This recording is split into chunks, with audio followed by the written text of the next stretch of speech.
예, 최근 가족을 험담했다는 이유로 또래 친구를 흉기로 수차례 찔러 숨지게 한 초등학생 사건이 발생했습니다. 하지만 이 초등생이 형사처벌 대상이 아닌 촉법 소년이어서 이 기준을 놓고 논란이 다시 불거졌습니다. 네, 갈수록 잦아지고 또 흉악해지고 있는 청소년 범죄를 어떻게 해결할 수 있을까요? 오늘 이웅혁 건국대 경찰학과 교수 모시고 관련 내용 이야기해 보겠습니다. 어서 오십시오. 네, 안녕하십니까. 예, 안녕하세요.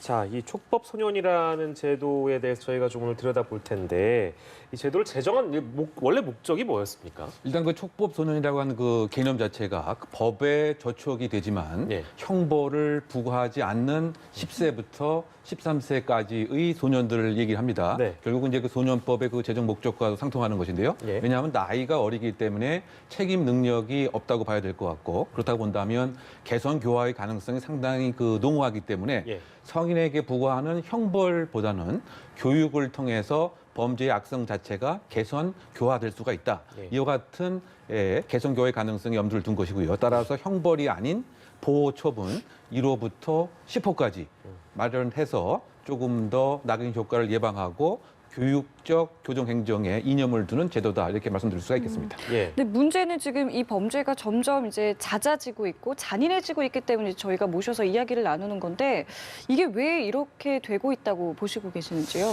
지금 뭐 최근 그 통계에 의하면 그 예. 촉법 소년의 연령 자체도 14세에서 13세에 해당되는 아이들이 점점 증가하는 경향이 있습니다. 네. 더군다나 이들이 이 범하는 범죄가 강력범죄인 경우가 많이 있습니다. 전체적으로는 청소년 인구가 줄기 때문에 범죄가 줄어드는 모습이지만 촉법 소년에 의한 범죄 중에서 강력범죄는 증가하고 있다. 결국 이제 이것이 그 함의하는 그 바는 네. 청소년 범죄가 저연령화되고 있다, 이런 점을 꼽을 수가 있는 것이고요. 예. 강력범죄가 증가하고 있다고 하는 것은 흉포화되고 있다. 이 두 가지 사항으로 우리가 함의점을 찾을 수 있을 것 같습니다. 예. 그렇다 본다면 왜 저연령화하느냐? 이 14세라고 하는 연령이 기준이 정해진 시기가 1953년도입니다. 불어 65년, 70년 전이기 때문에 예. 그때의 정신 연령 또는 성숙도와 지금의 이 아이들의 이 정신 연령과 학습 조정 능력을 비교해 보면 지금은 여러 가지 매체를 통해서 범죄 관련된 유해 정보를 언제든지 습득할 수가 있고, 예. 따라서 이와 관련된 소위 범죄 지능이 훨씬 발달되어 있다. 예. 그래서 이런 13세 아이들에 의한 범죄가 더 증가하고 있고요. 또 흉포화되는 이유는 이제 과연 무엇이겠는가? 예. 그러면 결국 이 청소년 범죄가 하나의 요인이 아니고 집안의 문제 또는 무엇인가 깨어진 가정의 문제 또는 학교 공간이 제대로 작동하지 않기 때문에 여기에서 무엇인가 문제가 있어서 소외되고 배제가 되는 이런 상황에서 일정한 비행 집단에 소속이 되어 있는 거죠. 그리고 그 소속에서 무엇인가 사회적인 지위를 높이기 위해서는 더 심한 범죄, 더 강력한 범죄를 저질러야 본인의 정체성을 인정받게 되는 예. 이러한 그 악순환의 고리에 있기 때문에 촉법 소년에 의한 저연령화, 또 촉법 소년에 의한 흉포 범죄가 증가하고 있다, 이렇게 설명할 수가 있겠습니다. 예. 근데 이제 뭐 문제가 이렇게 많이 심각해지다 보니까 결국에는 뭐 저희가 누차 계속 얘기를 했습니다만 촉법 소년 해당되는 연령을 낮추는 거에 대한 논의가 좀 필요하다, 이런 목소리가 나오고 있는 건데 해결이 되겠습니까? 그렇게 한다고 해서? 지금 어쨌든 14세에서 13세로 낮추는 예. 이런 안을 포함해서 관련 법안 6개가 국회에 계류 중에 있습니다. 예. 그런데 연령만 낮춘다고 해서 청소년 문제가 다 해결되는 것은 아니겠죠. 예. 이것과 관련된 인프라도 함께 변동이 돼야 되겠죠. 즉 연령이 낮아지게 되면 촉법 소년에 해당되는 업무를 하는 이와 같은 보호관찰관의 수도 늘어나야 됨과 동시에 네. 또 이 보호 처분 1호에서부터 10호까지의 형식적인 면에서 무엇인가 내용을 담고 있는 실효화된 내용으로 개선이 꼭 필요하고요. 예. 그런데 그럼에도 불구하고 이렇게 연령을 낮추자고 하는 그 취지 자체는 예. 예를 들면 자신이 죄를 저질러도 예. 처벌됐지 않음을 알고 있어서 이걸 악용하는 이와 같은 촉법 소년도 많이 등장하고 있습니다. 예. 심지어 예. 형사들한테 나는 촉법이니까 대강 조사하고 끝냅시다, 이렇게 얘기하는 아이들도 있고요. 심지어 자신의 친구의 어머니하고 아버지하고 합의를 보는 이런 촉법 소년도 있습니다. 그러면 나이만 13살이었지 사실은 성인 범죄 못지않은 비난 가능성이 있고 범죄 지능이 있기 때문에 예. 그러면 이런 아이들에게는 엄벌이 필요하지 않느냐 이와 같은 여론이 힘을 받고 있는 상황이 아닌가 생각이 됩니다.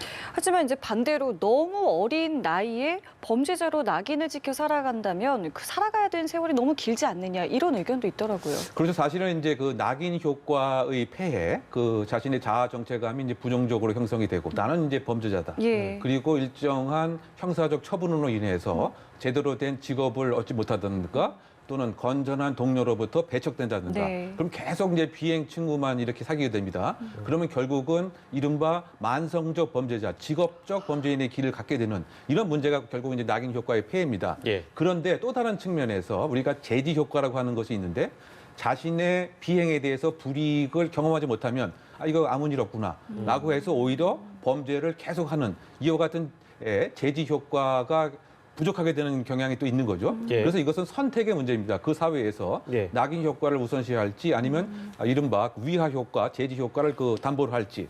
다만 이 소년법에 의하면 네. 그 소년 당시에 저지른 범죄에 대해서는 범죄 경력을 하지 못하도록 조회를 하지 못하도록 되어 있기 때문에 예. 낙인 효과가 생길 우려는 적습니다. 그럼에도 불구하고 본인 스스로가 자아 정체감을 그렇게 부정적으로 가져갈 때는 이른바 그와 같은 폐해가 분명히 있습니다. 어쨌든 장단점이 있기 때문에 네. 이것은 한 사회가 선택을 해야 할 예. 뭐 형사 정책적 결단이 필요한 것으로 저는 생각이 되고요. 예. 어쨌든 지금 그 추세를 보게 되면 저는 낙인 효과의 그 폐해보다는 자신의 그 이를테면 악행에 대해서 그냥 넘어가서 자신의 그 규범 의식, 불이익에 대해서 손해를 안 보는 이것 때문에 이른바 그 촉법 소년의 악행이 더 심화되는 것은 아닌가 저는 그런 생각이 많이 듭니다. 예. 아까 교수께서도 이 처벌만이 능사가 아니고 여러 가지 제도적인 보완점들도 필요하다고 말씀을 해주셨잖아요. 근데 뭐 어쨌든 이런 문제들이 계속해서 불거진다는 것은 제도적으로도 분명히 우리가 손볼 부분들이 많이 있다고 마찬가지로 저도 생각하는데 어떤 점을 그러면 제일 먼저 제도적인 측면에서는 좀 보완을 해야 된다고 생각하십니까? 일단은 지금 논의되고 있는 좀 선진 국가에서 이야기인데요. 예. 지금 우리나라 형사사법 시스템은 처벌만을 중심으로 하는 것에 모든 에너지를 쏟고 있지만 예. 이것과 더불어서 과연 피해자의 아픔을 어떻게 치유할 것이냐, 개인이 얻은 피해는 어떻게 회복하고 사회가 얻은 피해는 어떻게 회복을 해야 될 것이냐. 이것이 가능하기 위해서는 가해자가 정말 진심 어린 용서를 구하고 뉘우치고 예. 그다음에 이것을 정말 받아들이는 이와 같은 피해 회복을 위한 사법 시스템이 필요하다. 예. 이것도 함께 그 논의가 되어야 될 것 같고요. 또 가장 그 핵심적인 것은 지금 우리가 촉법 소년에 대해 행하는 보호 처분 1호에서부터 10호까지를 더 실효화하고 내실화할 필요가 있다.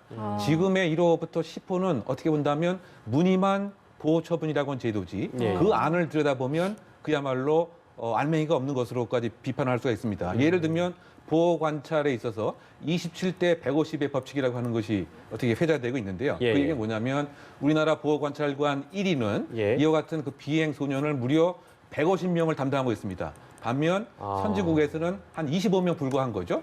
그러니까 그 얘기는 뭐냐면 그만큼 선진국에서는 이 범죄 소년의 악성과 어려움과 나름대로의 현재 문제점을 정말 밀착해서 개선 교화시켜 주지만 예. 우리는 한 달에 한 번 정도 가서 10분 정도 반성문 쓰고 끝나는 뭐 이런 꼴이 되다 보니까 예. 보호 처분 인프라에 대한 대폭적인 지원과 인력 확충과 프로그램의 확충 이것이 가장 필요한 제도가 되지 않을까 생각해 봅니다. 예. 또 어떤 뭐 사건의 사안별로 보호 장치를 좀 없애자 뭐 이런 뭐 좀 다양한 방법들이 논의되고 있는 걸로 알고 있는데 뭐 예를 들면 좀 어떤 것들이 있을까요? 근데 그것을 그렇게 접근하는 취지가 있습니다. 뭐냐면 우리가 얘기하는 그 청소년 범죄가 상이합니다. 이제 그 얘기 뭐냐면 호기심 때문에 예쁜 인형을 하나 훔치는 이런 비행 청소년이 있는 거 하면 예. 지금 리포트에서 나오는 것 같이 끔찍한 살인을 하는 경우가 있습니다. 그러면 이것을 구분해서 이른바 그 소년법에서 인정하는 소년법의 특칙을 강력 범죄자에게는 배제를 하는 것이 필요하지 않겠느냐. 이제 그런 논의인 거죠. 예를 들면 그 특칙이라고 하는 것이 그 가석방 기간을 앞당긴다든가 예. 또는 그 장기 구금을 제한한다든가 구속을 하지 않는다든가 이런 것들을 강력 비행 소년 범죄자에게는 배제를 하고 더군다나 아까 말씀드린 바와 같이 정과 경력이 공개가 안 되는데 적어도 공무원에 응할 때는 이 정과 경력이 무엇인가 불이익을 주는 이런 식으로 차별화해서 예. 같은 청소년 범죄라고 하더라도 그 이질적인 면이 있기 때문에 예. 사실은 이런 연구가 있습니다. 6%가 아주 만성적 범죄자이고 94%의 비행 청소년들은 원래의 정상적인 삶으로 돌아온다. 그러면 적어도 6%에 해당되는 비행 청소년들에 있어서는 성인과 동일한 처벌이 필요하지 않겠느냐. 예. 그런 취지에서 지금 설명드린 제도가 논의되고 있는 상황입니다. 그 외국은 어떤지 좀 저희가 들여다볼 텐데 외국은 제가 지금 보니까 반대로 가는 겁니까? 그러니까 기준 나이를 더 올리는 방향으로의 움직임도 어떤 국가에서는 또 있다면서요? 뭐 일부 국가에서는 이른바 예. 그 교화의 가능성이 더 많은 철학적 가치를 두는 것이고요. 교화가 더 훨씬 낫다 이렇게 네. 판단하는 거. 그런 반면 또 선진국에서는 예. 이를테면 청소년에게 따끔한 맛을 보여줄 필요가 있기 때문에 소위 예. 병영 캠프를 운영하는 이런 아. 그 미국의 제도도 있고요. 예. 또는 실제로 충격 구금이라고 하는 이런 요법도 합니다. 예. 그 얘기는 뭐냐면 잘못했을 때 무엇인가 불이익이 있다고 하는 것을 확실히 보여주는 거죠. 예. 뿐만이 아니고 일반 청소년에게 있어서 선진국에서는 뭐 미국 같은 사례를 들게 되면 예. 11시 이후에는 야간 통행 금지가 있습니다. 함부로 돌아다니지 못하는 거죠. 특별한 사유가 있지 않는 한. 예, 예. 이만큼 일정한 훈육과 사회적인 감독이 철저한 반면 예. 우리는 사실상 좀 그런 면에서는 부족한 것이 아닌가. 예. 우리가 그 먹자 골목에 그렇게 가보면 예. 청소년들이 그 많이 있지 않습니까? 예. 그것도 훈육과 훈계, 규범 의식을 이렇게 우리가 엿볼 수 있는 대목이기 때문에 예. 선진국에서는 촉법 소년의 그 연령을 올리긴 하지만 예. 지금 설명드린 강력한 규범 의식을 청소년 때부터 심어주는 이것도 병행하고 있기 때문에 예. 이런 점도 우리가 함께 고려할 필요가 있다고 보입니다. 네. 근데 사실은 애초에 이런 사건들이 벌어지지 않는다면 이런 것들도 고민하지 않아도 될 것 같은데 글쎄요, 이게 우리 사회에서 이렇게 학생들의 어떤 강력 사건 같은 것들을 막을 수 있는 방법에 대해서도 좀 고민을 해야 되지 않겠습니까? 네, 그래서 결국은 이제 뭐 처벌이 능사가 아니고요. 사실은 예. 이제 청소년 범죄가 이렇게 흉포화되고 있다고 하는 것은 우리 사회 전체의 사전적 신호를 보여주고 있는 것이다. 그 얘기는 뭐냐면 이를테면 양육이 잘 못 되고 있다. 양육 기술이 부모들이 상당히 부족하다든가 또는 부모가 함께 현재 정상적이라고 하더라도 자식들에게 또는 일정한 훈육을 할 수 있는 기회조차가 형성이 안 돼 있다라든가 예. 또는 그 학교 공간에서 교권 자체가 제대로 확립이 안 되어 있어서 훈계 자체가 이루어지고 있지 않다든가 또는 이제 부모가 사회적 스트레스를 받고 있기 때문에 자녀 역시 이를 통한 아동 학대의 피해자가 된다든가 가정 폭력의 피해자가 된다든가 이와 같이 그 종합적인 그 부산물인 경우로 우리가 봐야 됩니다. 예. 그러다 본다면 그 청소년 범죄를 이게 단발적인 시야보다는 국가 정책적 정책의 우선순위로 정해서 그야말로 여러 기관이 다자가 참여하는. 왜냐하면 이것은 예를 들면 법무부의 관여사항도 있고요. 경찰청의 관여사항도 있고 복지부, 또 여성가족부, 지자체가 그 합동으로 무엇인가 대안을 만들어야 됩니다. 그런데 지금까지는 한 기관만이 특정적인 시기에만 잠깐 관심을 그치고 말았기 때문에 네. 이를테면 저는 개인적으로 학교 공간에서 예. 학교가 소위 말해서 피해 회복의 주체 또는 예. 갈등 해결의 주체가 되어서 무엇인가 다자가 협력하는 입장으로서의 네. 청소년 문제를 해결할 필요가 있지 않나 생각됩니다. 예.